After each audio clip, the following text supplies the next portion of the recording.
Good evening and welcome to Barbed Wire Strategy. I'm Admiral Paris, and let's just get right into this subject. DEI is dead, and I can't think of anything more that would be deserving of dying than diversity, equity, and inclusion. It is the most ridiculous, most moronic, most retarded thing that anybody has ever thought of. All of the Marxists and the liberals and the idiots out there that support it should all be lined up against a wall and done away with.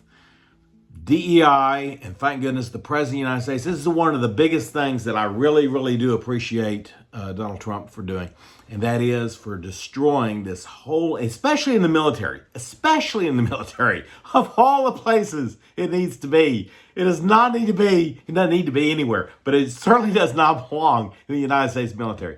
But the speech that he gave, the press conference he gave a few days ago, and I've been meaning to get to this for several days, and I apologize. I've been trying to experiment incidentally with the microphone and the my equipment and trying to get it, and I'm getting there.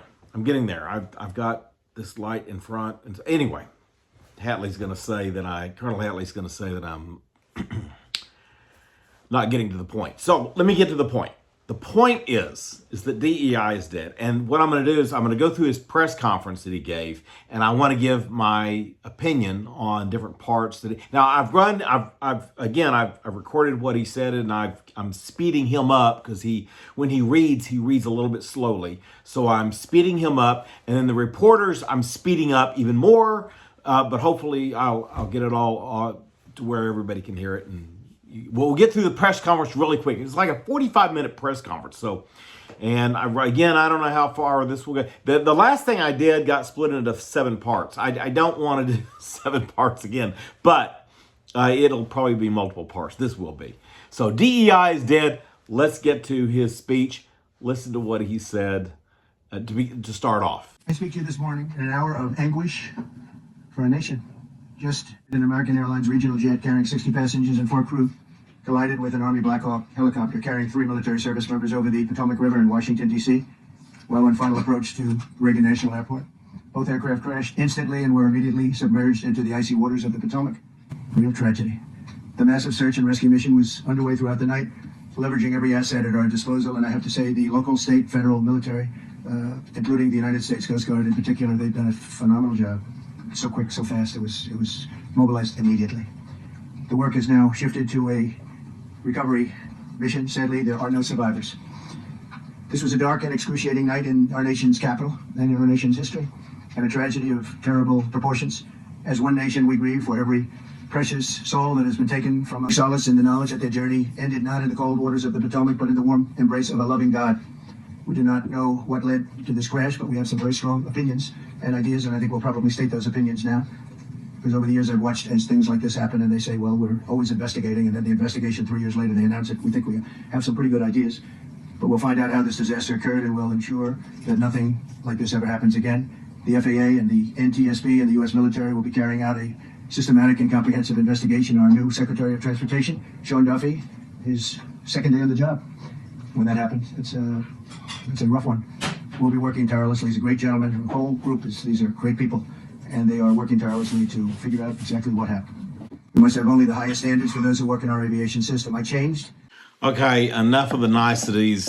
Now we're getting to the real part of his speech. So here's his real message, okay, the DEI stuff.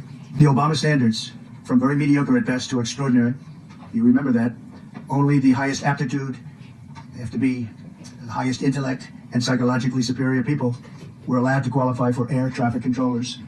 That was not so prior to getting there. When I arrived in 2016, I made that change very early on because I always felt this was a job that, and other jobs too, but this was a job that had to be superior intelligence, and we didn't really have that, and we had it. And then when I left office and Biden took over, he changed them back to lower than ever before. I put safety first. Obama, Biden, and the Democrats put policy first. And they put than ever before. I put safety first. Obama, Biden, and the Democrats put policy first. And they put politics at a level that nobody's ever seen, because this was the lowest level. Their policy was horrible, and their politics was even worse. So as you know, last week, long before the crash, I signed an executive order restoring our highest standards for air traffic controllers and other important jobs throughout the country. So it was very interesting. About a week ago, almost upon entering office, I signed something last week that was an executive order, very powerful, on restoring the highest standards of air traffic controllers and others, by the way. And my administration will set the highest possible bar for aviation safety. We have to have our smartest people. It doesn't matter what they look like, how they speak, who they are. It matters intellect, talent, the word talent. They have to be talented, naturally talented geniuses.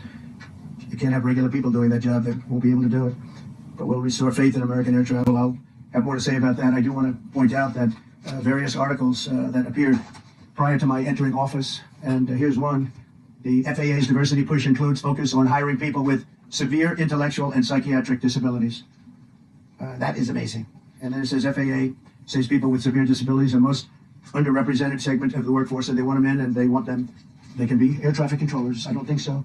This was on January 14th, so that was a week before I entered office. They put a big push to put diversity into the FAA's program. And then another article, the Federal Aviation Administration, this was before I got to office, recently, second term. The FAA is actively recruiting workers who suffer severe intellectual disabilities, psychiatric problems, and other mental and physical conditions under a diversity and inclusion hiring initiative spelled out on the agency's website. Can you imagine? These are people that are, I mean, actually, their lives are shortened because of the stress that they have. Brilliant people have to be in those positions, and their lives are actually shortened, very substantially shortened, because of the stress, where you have many, many planes coming into one target, and you need a very special talent and a very special genius to be able to do it. Targeted disabilities are those disabilities that the federal government, as a matter of policy, has identified for special emphasis in recruitment and hiring, the FAA's website states. They include hearing, vision, missing extremities, partial paralysis, complete paralysis, epilepsy, severe intellectual disability, psychiatric disability, and dwarfism, all qualify for the position of a controller of airplanes pouring into our country, pouring into a little spot, a little dot on the map, a little runway.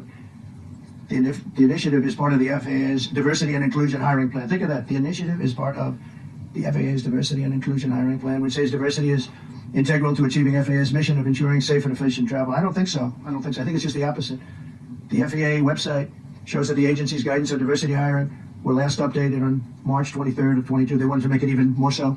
And then I came in, and I assume maybe this is the reason. The FAA. Now let's just stop here just for a second and analyze there what the president just said. And think about everything that he just said about they're going to lower the they lowered the standards for this highly technical position of air traffic controller. Why? Why would we lower our standards? I mean, this shows you how moronic the whole diversity, equity, and inclusion crap is. It's a bunch of bullshit. It's complete bullshit. Why would you make room for people who have all kinds of problems, whether they be actual physical problems or mental problems? Why? It's almost as if they just want to break our society down, break our systems down to where which is overseen by Secretary Pete Buttigieg. A real winner. That guy's a real winner. Do you know how badly everything's run since he's run this Department of Transportation? He's a disaster. He was a disaster as a mayor. He ran his city into the ground, and he's a disaster now. He's just got a good line of bullshit. The Department of Transportation, his government agency charged with regulating civil aviation. Well, he runs it, 45,000 people, and he's run it right into the ground with his diversity. Okay, let's stop and think about this just for a second. We've got Pete Buttigieg, and he's a homosexual, and I don't have any tolerance for any kind of deviant behavior like that. It used to be that homosexuals were considered to be such a deviant behavior that they were considered to be insane. It was a mental disorder. I still think that it is a mental disorder, but set that aside, that was back in the 1960s. So I had to say that it's terrible. Then it's a group within the FAA, another story, determined that the workforce was too white, that they had concerted efforts to get the administration to change that and to change it immediately. This was in the Obama administration just prior to my getting there. And we took care of African Americans, Hispanic Americans. We took care of everybody at levels that nobody's ever seen before. It's one of the reasons I won. But they actually came out with a directive to white. And we want the people that are competent. What the president's saying about the fact that they thought that there's too many white air traffic controllers. Why, again, this kind of goes back to what I was saying in my previous video on the president's inauguration speech.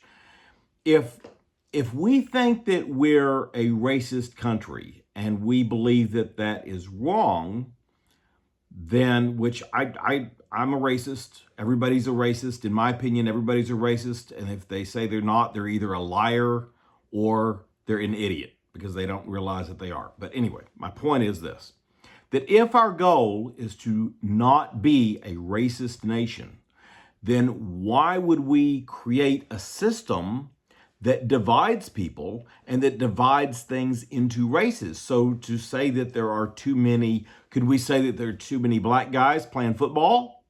Or maybe too many black guys playing basketball? What if we said, you know what? There's too many black guys playing professional sports like baseball or football. And we need to have more representation of the white. So let's see, what is it now? 60, 70% of the people or 80% of the people in America are white. So therefore, 80% of the people on every football team need to be white. How do you think that would roll over? How do you think that would go down?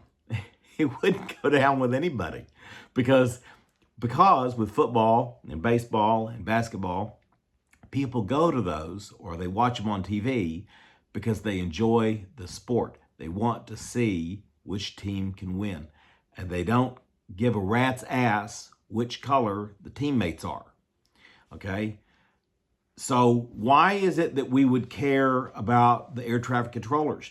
When you're landing your airplane, or when you're in an airplane, if you're a pilot or if you're a passenger, and you're landing that or taking it off, do you really give a rat's ass who exactly is given the control tower coordinates and orders, or who's flying the plane?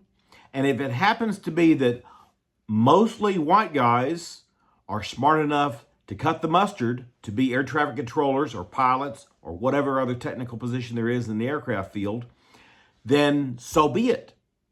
So be it. That should be our concentration. And I think that's what President Trump is trying to say. You had a airliner coming in, American Airlines. He was doing everything right. He was on track. He was the same track as everybody else that came in. It's probably the same track as they've had for 25 years or more. He's coming in the path. And for some reason, he had a helicopter that was at the same height, obviously when they hit, but pretty much the same height, and going at an angle that was unbelievably bad. When the air traffic controller said, "Do you see?" He was talking about, "Do you see him?" But there was very little time left when that was stated. And then also, he said, "Follow him in." And then almost immediately after that, seconds after that, there was the crash that took place. Well, you follow him in, that means like everything's fine. Follow him in. You had a pilot problem from the standpoint of the helicopter, I mean, because it was visual. It was a very clear night. It was cold but clear, and clear as you could be. The American Airlines plane had lights blazing. They had all their landing lights on. Okay, I'm going to cut the president off right there. We're going to interrupt him, and because I don't want any of these to be any more than 13, 14 minutes, and this is about my time limit.